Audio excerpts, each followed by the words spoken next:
How to change the download folder location in your Google Chrome, that's what I'm going to show you in this video. So if you're interested, then keep on watching. Before that, if you're new to this channel, welcome to the digital world. In this channel we are trying to demystify the complexities of digital world by making the simple tech tutorials like this one. So if you're interested, then consider subscribing.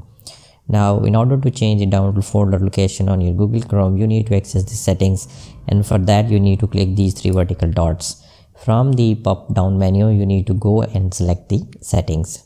In the settings, you have to scroll down and look for the advanced option. You can access that by clicking this advanced option, or else you can go towards the left side and click this advanced.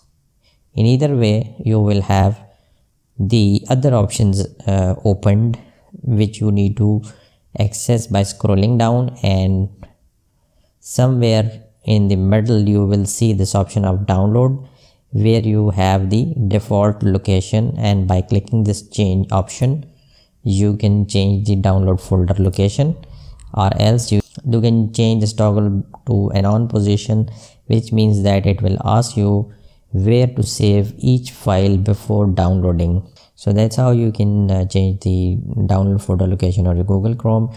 You can watch more tutorials on Google Chrome by accessing the playlist, which should be visible on the screen right now.